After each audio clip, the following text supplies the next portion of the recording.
আমাদের যদি জিজ্ঞাসা করা হয় কেমন আছেন, আমরা অকপটে বলে দেই ভালো আছি। সেটা ভালো থাকলেও বলি, খারাপ থাকলেও বলি। এটা আমাদের অভ্যাসে পরিণত হয়ে গেছে।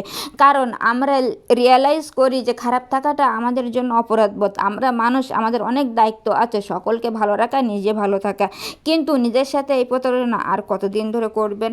আসসালামু আলাইকুম, হ্যালো ভিউয়ার্স, কেমন আছেন আপনারা?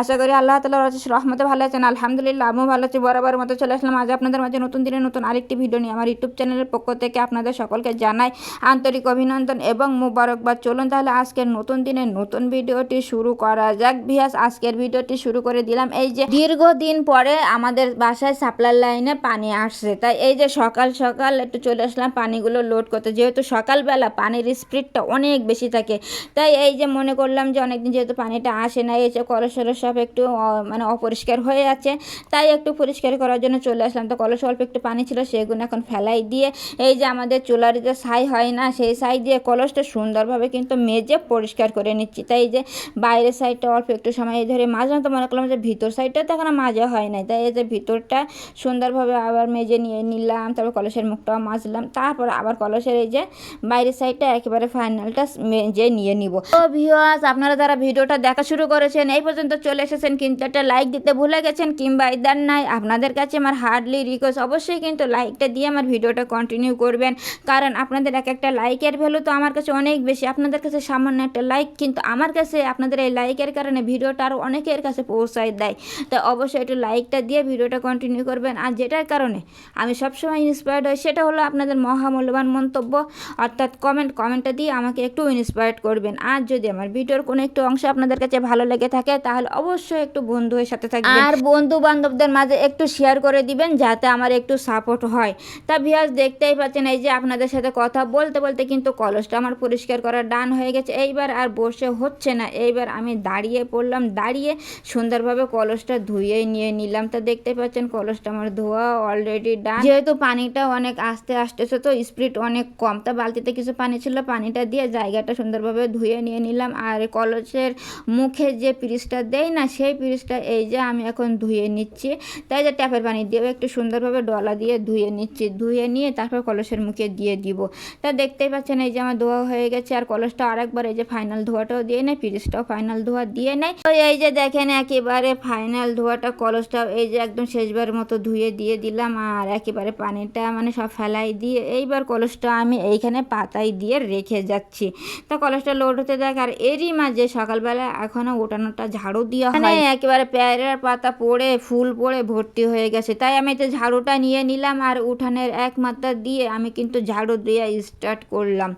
আমাদের কিন্তু এইটা মানে ছোট্ট একটা উঠান আছে, আর এইখানে ছোট্ট একটা গাছ আছে। গাছটা তো দেখতেই পাচ্ছেন, এখানে মাটি নাই আমাদের উঠানের ভিতরে, ইট বসানো। আর ওই যে গাছটা মাটি দিয়ে, তাও দেখেন কিভাবে আবার মানে যেহেতু এই যে বৃষ্টি আসতেছে তো মাটি ধুয়ে ধুয়ে যাচ্ছে, তাই আবার পলিথিন পেপার দিয়ে ওই যে গাছের গোড়াটা দেখতে পাচ্ছেন ঢেকে দিয়ে দিচ্ছি। আর ওই গাছের পাতাগুলো পড়ে আমাদের উঠানটা একেবারে বাজে অবস্থা হয়ে যায়। তা যাই হোক, উঠানটা কিন্তু আমার ঝাড়ু দেওয়া হয়ে গেছে, ওই মাথা থেকে এই মাথা পর্যন্ত ঝাড়ু দিয়েই নিয়ে নিলাম। এখন ঝাড়ুটা রেখে আসি। আর এই দিকে দেখেন ঝাড়ু দিতে দিতে কিন্তু আমার কলসটাও লোড হয়ে গেছে। আর এইবার কি করতে হবে, কলসটা রেখে দিয়ে আসতে হবে। আর পানি তো নষ্ট করা যাবে না, এই যে একটা বালতি এখানে দিয়ে গেলাম, বালতিটা লোড হতে থাক। আর এই পানিটা আমি এইবারে জায়গায় রেখে দিয়েছি। এই তো আপনাদের হেল্প নিয়েই কিন্তু আমি কলসটা উঠালাম। নিশ্চয়ই আপনারা হেল্প করেছেন, না হলে আমি কলসটা নিতে পারতাম না। তা যাই হোক, কলসটা নিয়ে এইবারে জায়গায় রেখে আসি। তা এই যে আমি চলে যাচ্ছি যেখানে কলসটা রাখতে হয় সেখানে। এবার রেখে আসতে যে দেখি এই যে সকালবেলা চা নাস্তা খাওয়া হয়েছে, কিন্তু হাঁড়ি পাতি থালা বাসন ধোয়া হয়েছে, কিন্তু সেগুলো গোছানো হয় নাই। তাই এই যে আমি জায়গায় জায়গায় সব রেখে দিয়ে দিচ্ছি। হাঁড়ি পাতিল থালা বাসন সব কিন্তু ধোয়া হয়েছিল, কিন্তু সব এক জায়গায় এইভাবে রাখা হয়েছিল। গোছানোর টাইম ছিল না, বাইরে চলে গেছিলাম, কিন্তু সকালবেলা ভোরে উঠে চা নাস্তা খাওয়া হয়ে যায় তো সেই জন্য। তাই এই যে একে একে জায়গায় রেখে দিচ্ছি। এখন পিরিচগুলো আমি এই যে রেখে দিচ্ছি সাজায় সাজায়।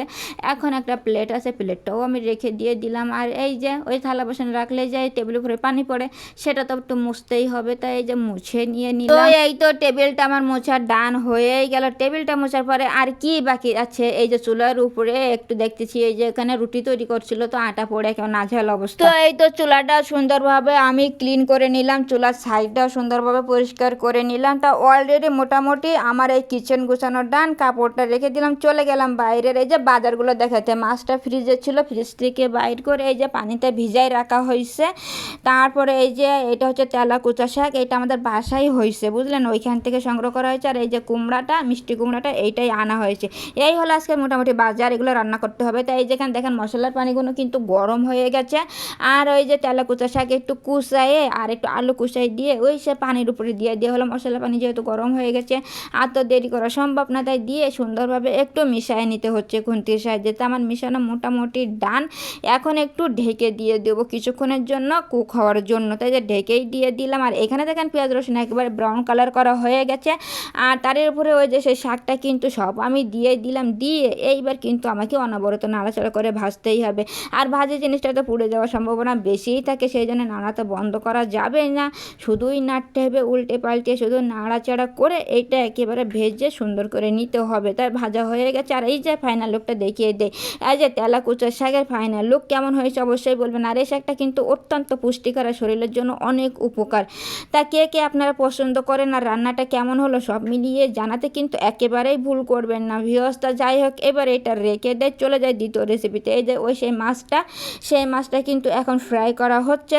প্রথমে এই যে মাথাটা দিয়ে দেওয়া হলো, তারপরে এই যে 2-1 পিস যে কয়টা এখানে দেওয়া যায় সম্ভব হয় কড়াইতে দেওয়া, সেই কয়টাই যে আমি একে একে দিতেই আছি।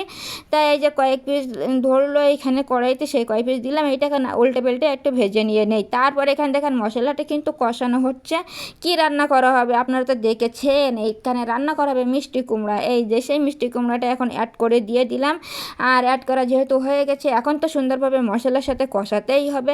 তা আমি তো কষাতেই আছি, কারণ এই যে কষানোটা তো মেন স্টেপ, তাই না? তাই সুন্দরভাবে কষানো হয়ে গেছে, এখন একটু ঢেকে দিয়ে দিলাম। আর এখন কিন্তু পরিমাণ মতো পানিটা দিয়েই দিব। তো এই তো আমি কিন্তু পানিটা দিয়েই দিচ্ছি পরিমাণ মতো, যতটা আমার লাগবে। আর এটা কিন্তু একটু হালকা গরম পানি প্রথমে গরম করে রাখা হয়, সেইটাই কিন্তু এই যে তরকারিতে দেওয়া হয়। তা আমার দেওয়া হয়ে গেছে, এখন একটু সুন্দরভাবে মিশিয়ে নিতে হবে এই যে পানির সাথে। তা আমি ভালোভাবে নাড়াচাড়া করে একটু মিলাইয়ে নিয়ে নিলাম। আর এখন কিন্তু আমি আবার একটু কুক হওয়ার জন্য ঢেকে দিব কিছুক্ষণ। তাই যে ঢেকে দিয়ে দিলাম। আর এখন কিন্তু মাছ দেওয়ার টাইম চলে আসছে। প্রথমে মাছের মাথাটা দিয়ে দিলাম, দিয়ে তরকারির ভিতরে লুকাই দিলাম যাতে আপনারা দেখতে না পান বুঝলেন। তারপরে এই যে এক পিস মাছ যে কয়টা ভেজে রাখা হয়েছিল সব কয়টা কিন্তু আমি এর সাথে অ্যাড করে দিচ্ছি এক এক করে, দেখতেই পাচ্ছেন ভিউয়ার্স। তা এই যে আমার কিন্তু মোটামুটি দেওয়া হয়ে গেছে। এবার একটু তরকারির ভিতরে দিয়ে দিলাম, দিয়ে তারপরে কিন্তু আবার একটু চেপে চেপে তরকারির ভিতরে দিয়ে দিলাম, দিয়ে আবার এখন একটু কুক হওয়ার জন্য আমি একটু ঢেকে দিয়ে দিব। আর এই দেখেন ফাইনাল লুকটা কত সুন্দর এসেছে ভিউয়ার্স। কেমন লাগলো আপনাদের কাছে এই যে সিলভার মাছ দিয়ে কুমড়া রেসিপিটা? আর আপনারা কে কে কুমড়া খেতে পছন্দ করেন অবশ্যই কিন্তু জানাবেন ভিউয়ার্স।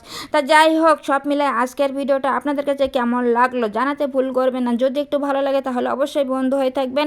আজ এই পর্যন্তই, আল্লাহ হাফেজ, আসসালামু আলাইকুম ওয়া রাহমাতুল্লাহ।